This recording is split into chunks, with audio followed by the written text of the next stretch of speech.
For 17 years, my days began with the same sound: eggs cracking into a pan, the rhythmic hum of the dishwasher, and my husband Peter's footsteps down the hallway. Our house in the suburbs of Charlotte, North Carolina was pristine.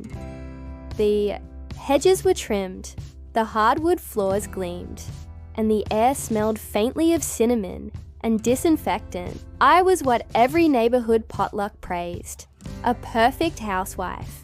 Peter had a high-paying job in finance. I ran the house like a 5-star operation.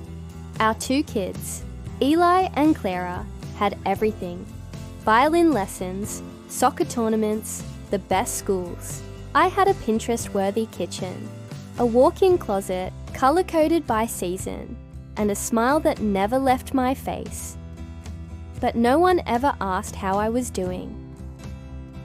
The truth was, I didn't remember who I was anymore. One Thursday afternoon, I found myself standing in the middle of our sun-drenched kitchen, holding a basket of folded laundry, and suddenly I couldn't breathe. The silence in the room was crushing. The walls around me felt like they were whispering, "Is this it? Is this the rest of your life?" That evening, I watched Peter from across the dinner table. He was scrolling through his phone, nodding occasionally, while Clara explained something about TikTok trends.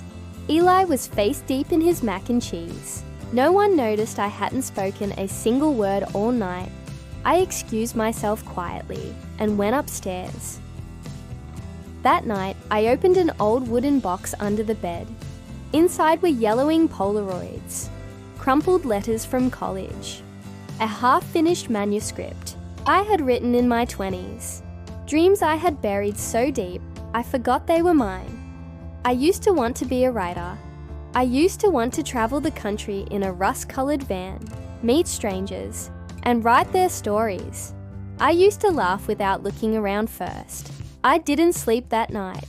The next morning, after packing the kids' lunches and seeing them off, I sat in the car for hours, just sitting. I didn't go to the grocery store. I didn't go to Pilates.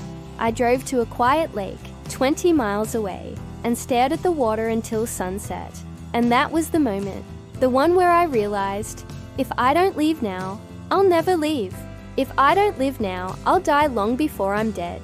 The next morning, while the rest of the house slept, I packed a single suitcase, 1 pair of jeans, 3 shirts, a worn-out leather journal, my camera, the one Peter gave me for our 10th anniversary and I never used, a bag of almonds, my old iPod, and a road map from 2002 I found in the glove box. I left a note on the kitchen counter. "Don't worry, I'm not gone. I'm just finding myself again. I'll be okay. Love, Sarah." It wasn't dramatic. I didn't slam the door or cry into a pillow. I simply walked out of the house I built, the life I had lived, and turned the key in the ignition of our old Toyota RAV4. It was still dark outside. The roads were empty. The world felt wide. I didn't have a destination, just a direction, west. By the time the sun rose over the highway, I was already 200 miles from Charlotte. At first, it felt like running away. But somewhere around Knoxville, Tennessee, when I stopped at a rundown diner with a cracked neon sign and tasted pancakes made by someone named Maureen, who called me honey like she'd known me forever, I felt something stir inside me. It wasn't fear. It was something else. Freedom, maybe. I stayed the night in a small motel off Route 40. The wallpaper was peeling, and the mattress dipped in the middle, but I fell asleep smiling for the first time in years. Day 3, Arkansas, pulled into a gas station just outside Little Rock, and met a man named Dean. He looked about 70, wearing overalls, and sipping coffee out of a paper cup like it was a fine wine. He noticed my out-of-state plates and asked, "Where you headed?" "Anywhere," I replied. He nodded like he understood. Dean told me about his late wife, Martha, who passed away 5 years ago. Every morning since, He drove around the county delivering bread to small shops, just to feel like he still mattered. "You don't need a destination to move forward," he said, before handing me a cinnamon bun he insisted I take. I wrote his story in my journal that night, day 5, Oklahoma. It rained hard. I almost turned around. I pulled over under an old railway bridge and cried for 20 minutes. The weight of my absence hit me. Were the kids okay? Was Peter furious? Would they ever forgive me? But then I remembered something. No one had asked me how I was in years. That night I camped near a river in the back of my car, wrapped in a blanket. I listened to the sound of rain hitting the roof. I thought of all the things I had never done. Hiking a trail alone, writing a novel, sleeping under the stars. I fell asleep mid-sentence, scribbling story ideas into the margins of my old manuscript. Day 7.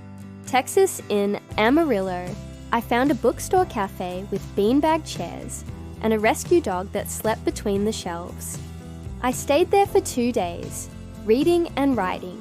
The owner, Lucy, asked if I was a travel blogger. No, I smiled. Just someone trying to remember how to live.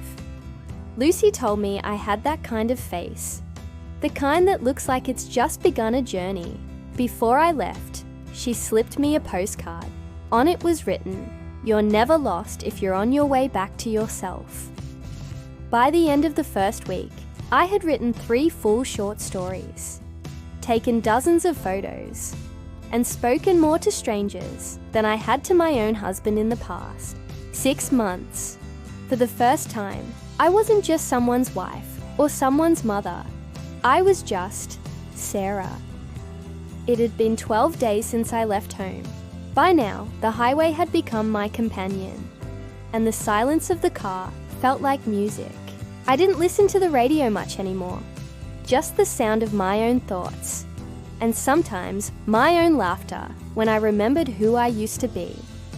I was somewhere in Arizona, parked beside a desert overlook with nothing but red rocks and endless sky in sight when I got the email. Yes, I still checked it once a day in case of emergencies. It was from Peter. No subject line, just 5 words. "Clara wrote you a letter."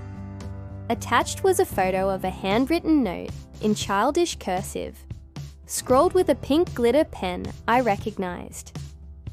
"Dear Mommy, why did you go away? I miss your pancakes and your funny songs in the car. A Daddy, burned the eggs this morning. I don't like when you're not here, but I think you are doing something brave. Come back when you are ready. I'll be waiting with a hug. Love, Clara." I stared at the screen for a long time. Tears welled up in my eyes, not just because of what Clara wrote, but because she understood. She really understood. I had expected anger, resentment, confusion, but my daughter, only 9 years old, gave me the gift of grace. That night, I sat on the roof of my car in a dusty campground under a million stars. I looked up at the sky and whispered, "Thank you, baby girl." And then I began to write, not just journal entries or scraps of fiction. I began writing a letter to myself. "Dear Sarah, you've spent too long being what everyone else needed. You've made dinners, wiped tears, remembered appointments, folded clothes, and buried your own voice beneath everyone else's noise. But this journey, this is yours. Every mile, every wrong turn, every gas station coffee and quiet sunrise. These are stitches, sewing you back together. You are not lost. You are rediscovering. You are not selfish. You are saving yourself. Keep going. Love you." The next morning, I drove to a print shop in Flagstaff and printed that letter. I folded it carefully and tucked it into my wallet next to a picture of my kids. It was a promise. Day 15, New Mexico. I met a Navajo woman named Aria. who sold handmade bracelets on the side of a highway. She noticed the camera slung around my neck and asked if I was a storyteller. "Yes," I said without hesitation. "I think I am." She smiled and gave me a bracelet made of turquoise and thread. "For strength," she said. "The kind that comes after you fall apart." That night I wore it like armor. Day 17, Colorado, in a small town tucked between the Rockies. I read a poem during an open mic night. My voice trembled, my knees shook, but I did it. When I stepped off stage, an older woman grabbed my hand and whispered, "Don't stop. The world needs voices like yours." I didn't stop. Somewhere between all the miles and motel rooms, I stopped, counting the days. I stopped thinking of myself as just a housewife, because I was so much more than that. I was a woman reclaiming her name, her story, and her strength, the road home. It was early morning when I finally turned the car east. I had been on the road for almost a month. The desert dust still clung to my shoes, and my camera's memory card was full of faces, sunsets, handwritten signs, and smiles that healed pieces of me I didn't know were broken. But I knew it was time, not because I was done, but because I was whole enough now to return, not to the old life, but to a new version of it, one that included me. Day 29, Kansas. The flat road stretched endlessly, but my heart was light. I stayed with a young couple I met at a rest stop, who offered me a room after hearing my story. They were newlyweds, barely scraping by, but they had a joy that reminded me of myself once. We cooked dinner together. We danced to music on the porch. I told them about Peter and the kids, and how I had forgotten how to live for myself. The woman, Lena, held my hand and said, "You didn't forget. You paused, and now you pressed play again." Day 31, Missouri. I received another letter, this one from Eli. "Hi Mom, I miss you. Dad's been trying to cook. It's bad. Clara made him pancakes one day, and we both laughed so hard. We're okay, but it's weird. Without your laugh. Come back soon. Not the same mom who left. The one who writes and smiles like she used to. We want her. Love, Eli." I cried in a gas station parking lot for 10 minutes straight. Because he saw me too. Not the tired, quiet mom who blended into the background, but the version of me I had almost forgotten.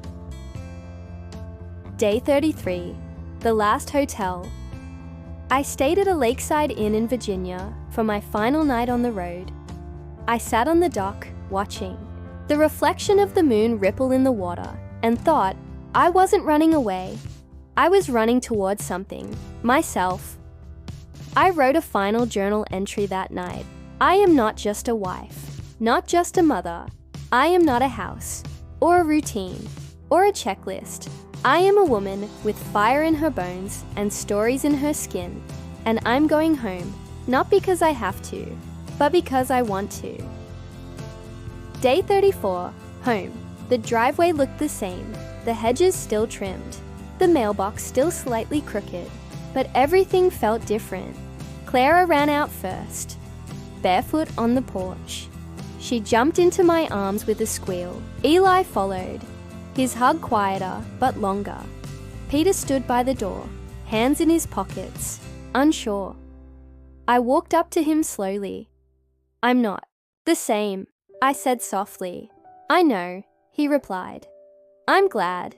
He didn't ask for details. He didn't need to. We weren't perfect, but for the first time, we were honest.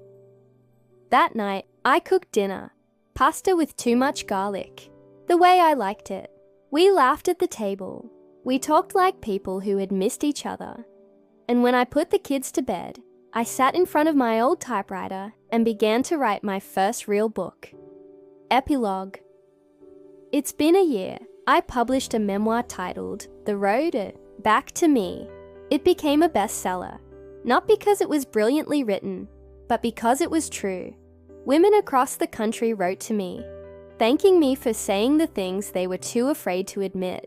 And now, sometimes when I'm stuck in traffic or folding laundry, I smile to myself, because I know I'll never be lost again. I found myself on the open road, and I brought her home.